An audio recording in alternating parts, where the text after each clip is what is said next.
आप लोगों ने पिछले लेक्चर में देखा कि हैव या हैज़ के डिफरेंट जो रूप हैं, उसकी डिफरेंट शक्लें हैं, वो आपने उसको स्टडी किया।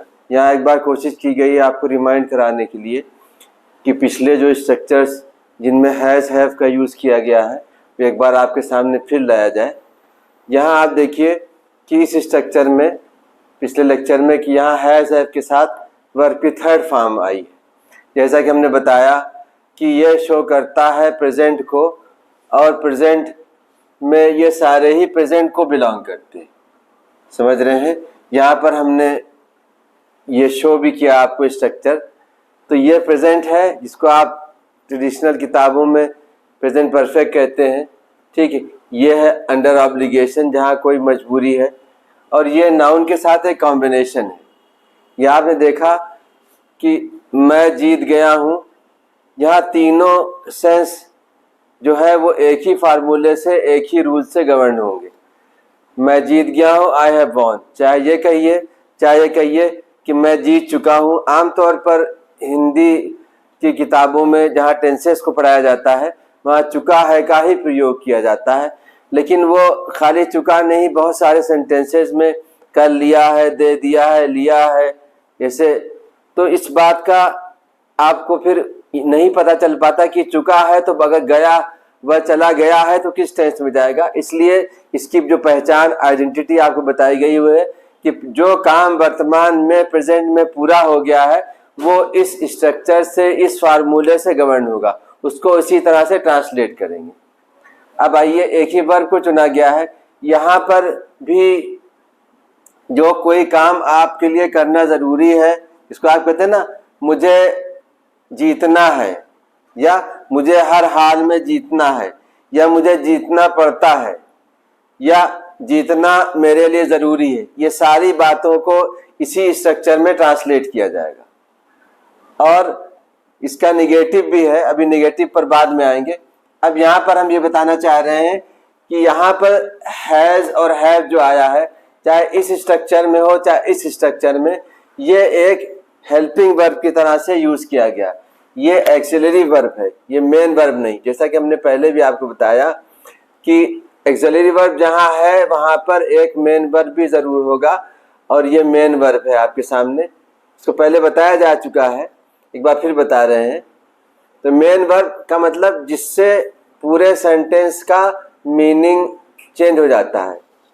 स्ट्रक्चर में आप देखिए, मुझे जीतना है या मुझे कोशिश करनी है, जैसे ही कोशिश करने की बात आएगी तो मेन वर्ब, बाकी सब सही रहेंगे। कोशिश की जगह यहाँ पर विन को हटा करके हम ट्राई कर देंगे। तो आई हैव टू ट्राई, मुझे प्रयास करना है, कोशिश करना।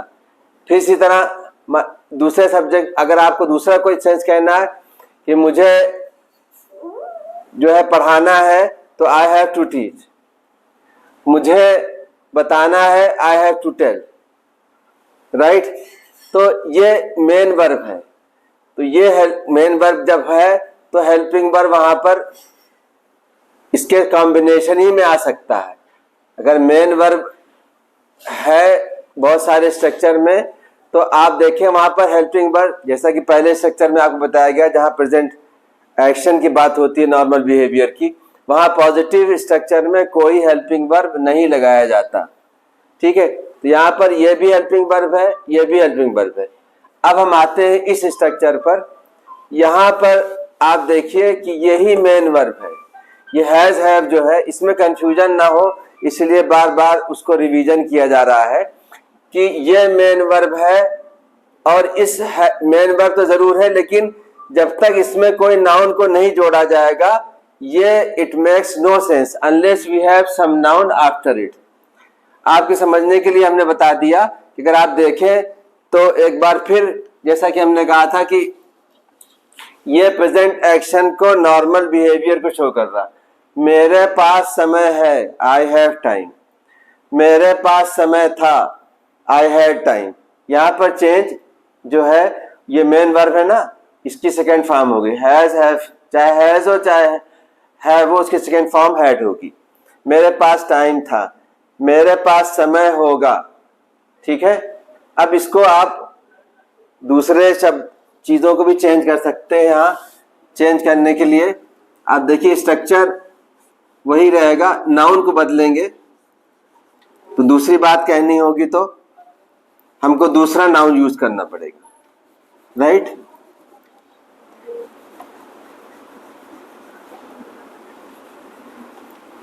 यहां पर आइए, हमने आपको समझने के लिए लिख भी रखा है कि मुझे या मेरे पास शांति है, तो शांति के लिए या मुझे शांति है, जैसा हमने कहा ना, यहां पर पीस आ जाएगा। मेरे पास शांति थी या मुझे शांति थी, आई हैड पीस। मुझे शांति होगी, I will have piece, right.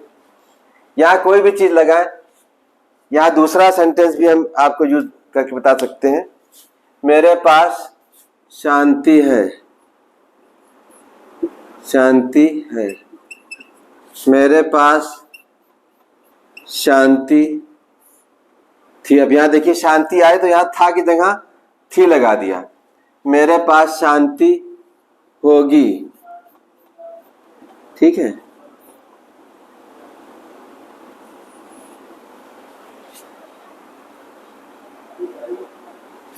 Right. अब हम यहाँ पर आपको ये बताना चाह रहे हैं कि इसका निगेटिव में क्या चीज कैसे होगा। ये पॉजिटिव सेंटेंस है, पॉजिटिव स्ट्रक्चर है, राइट। अब आते हैं कुछ दूसरे निगेटिव सेंटेंसेस भी हम आपको यहाँ पे बताते चलें ताकि आपको समझने में आसानी रहे। तीनों को एक साथ बता दिया जाता है प्रेजेंट, पास्ट और फ्यूचर में, राइट। अब यहाँ पर देखिए प्रेजेंट में, प्रेजेंट इसी को नाउन ले लेते हैं, मेन वर्ब भी करते हैं। एग्जाम्पल, यू तुम्हारे पास नहीं है। देखिए वही चीज है ना, यू डोंट हैव, यहां तक बात आ गई।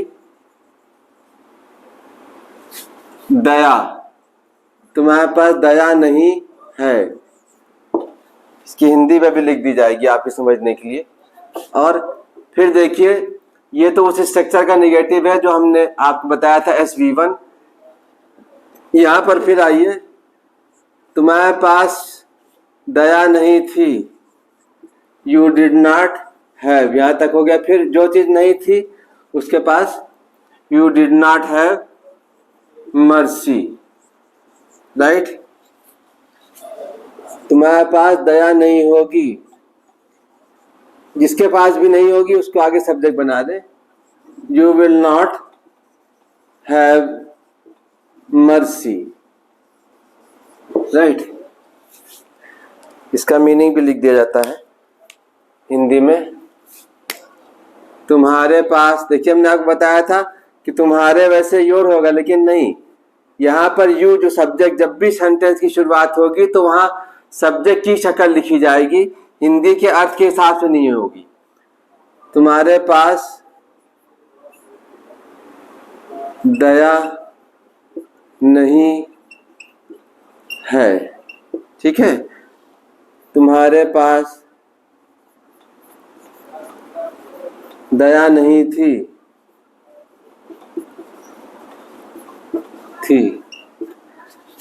तुम्हारे पास दया नहीं होगी, तुम्हारे पास दया नहीं होगी।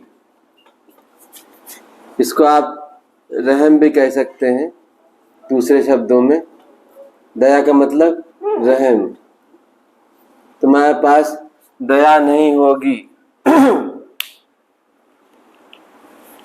यहाँ पर साथ साथ हम लोग एक चीज और उसका इंट्रोडक्शन करा दें आपको।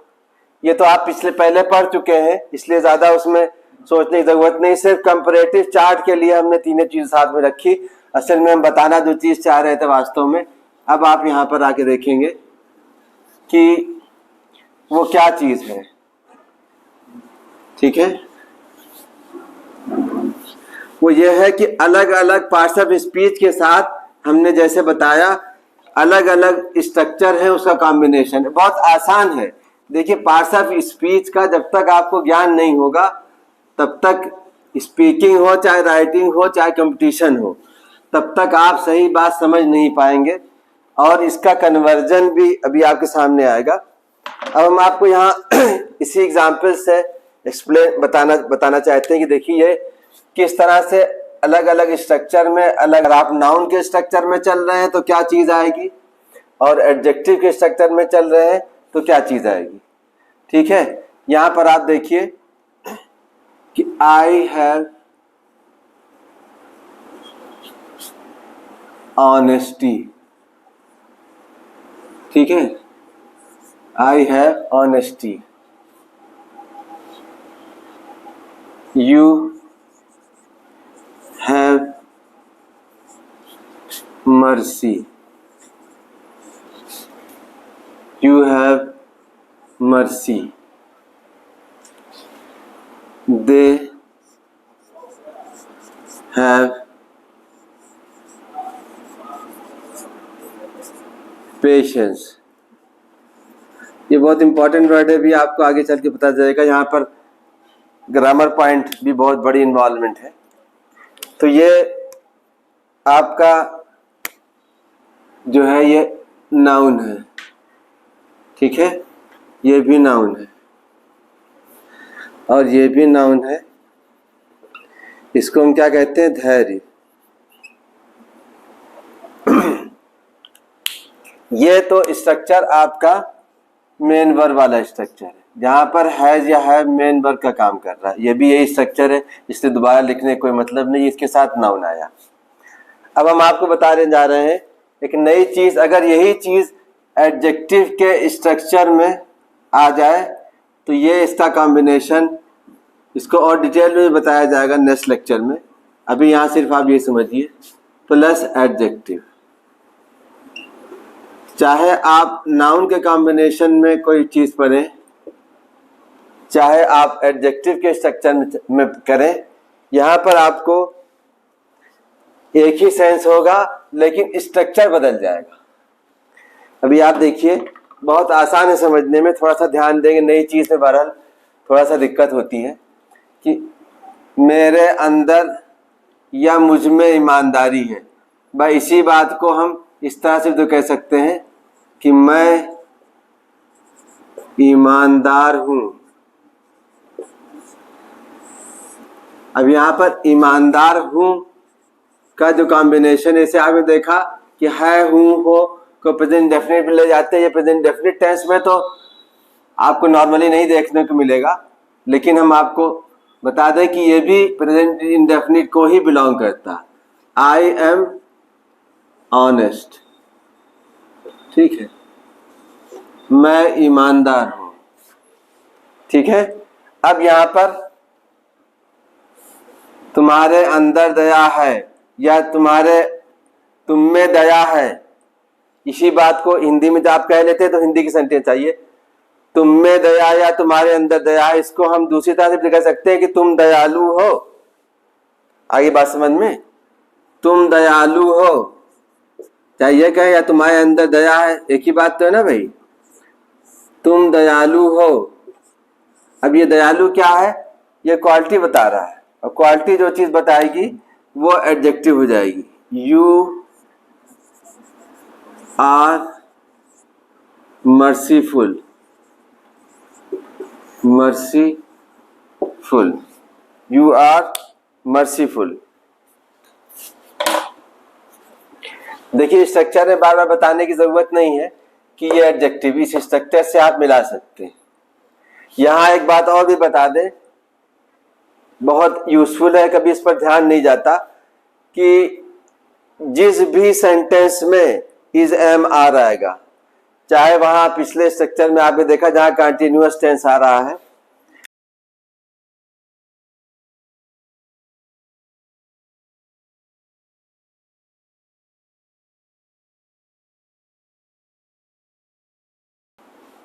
इसके पास बनाने में जिस भी सेंटेंस में इज एम आ रहेगा, बात समझ में आ रही है। इसके पास या फ्यूचर बनाने में आपको कुछ नहीं करना, ये चीजें एकदम स्थिर रहेंगी। केवल ये चीज़ बदल जाएगी, ये जो है ये बदल जाएगा, सेंटेंस में सही रहेगा, इसका सेंस पास्ट में चला जाएगा। हम आपको यहाँ करके दिखा दें कि मैं ईमानदार था, इसमें कुछ नहीं करना आपको, आई वॉज ऑनेस्ट। तुम ईमानदार थे, तुम दयालु थे, यू वर मर्सीफुल। ठीक है, अब इसमें देखिए, तुम सो रहे हो, तुम सो रहे थे, यू वर स्लीप, राइट। अब इस रूल में आप इसको कंपैरिजन करके देखें कि मुझ में ईमानदारी है, मैं ईमानदार हूं। ठीक है, इसके अंदर इस लिखने की जरूरत, इसमें भी लिख देते हैं, मुझ में ईमानदारी है। ठीक है, तुम्हारे अंदर, यहाँ अंदर का कोई ट्रांसलेशन नहीं होगा, अंदर दया है, उनमें धैर्य है। ठीक है, यहां पर आप देखिए, ये हमने बताया, इसको डिटेल में पहले बताया जा चुका है फिर बताया जाएगा। अब यहां पर आ जाइए, अभी दो चीजों को आप समझे, इसका फ्यूचर नहीं बताया गया है, फ्यूचर आप खुद से भी समझ सकते हैं, नहीं तो फिर इसको नेक्स्ट टर्म पर इसके फ्यूचर को बताया जाएगा। अब यहां पर आ जाइए, दे हैव पेशेंस, यहां पर दे आर पेशेंट। देखिए, इसमें दो क्वालिटी है इस वर्ड में, ध्यान देंगे बहुत ज्यादा तब ये बात समझ में आएगी। नाउन के ये एडजेक्टिव है ना, ये इसको क्या कहेंगे, धैर्यवान। ये धैर्यवान किस तरह से, क्योंकि ये एडजेक्टिव की तरह विशेषण है। ठीक है, और ये है मरीज, जिसको कहते हैं रोगी, ये नाउन है, आप देख रहे हैं। तो अब ये यहां पर जब हम नाउन की तरह इस्तेमाल करेंगे, क्योंकि प्लूरल है, तो ये पेशेंस हो जाएगा। यहाँ तो सिर्फ हमने आपको एडजेक्टिव की तरह बताया है, इसमें जब ये नाउन की तरह आएगा तो इसको प्लूरल भी करना पड़ेगा। ठीक है, लेकिन अभी उसको नहीं हम रेस करेंगे उस इश्यू को, अभी आप इसको एडजेक्टिव के स्ट्रक्चर में इसको एडजेक्टिव ही समझिए। ठीक है ना, जब ये नाउन की तरह से आएगा तो उसमें चेंजेस होंगे। ये तो सिर्फ इसलिए बता दिया कि ये इसका एक मीनिंग और निकल रहा है, किसी तरह का भ्रम, किसी तरह का कंफ्यूजन आपको ना हो। ठीक है, एक बार फिर आप देखिए, आई हैव ऑनेस्टी, कोई भी आप सेंटेंस दे दें, यू हैव ब्रेवरी, तुम्हारे अंदर बहादुरी है। ठीक है, और इसी को अगर आप एडजेक्टिव के साथ कहेंगे तो कहेंगे तुम बहादुर हो, यू आर ब्रेव। आई बात में, उसमें जो है वो निर्भीकता है, तो ही हैज टिमिडिटी, या इसी को कहते हैं कॉवर्डिस, या उसको एडजेक्टिव में आए कहेंगे ही इज टिमिड। तो जब एडजेक्टिव, यहां से एडजेक्टिव की शुरुआत हमने कर दी है, अभी आगे इसकी डिटेल में और बताया जाएगा।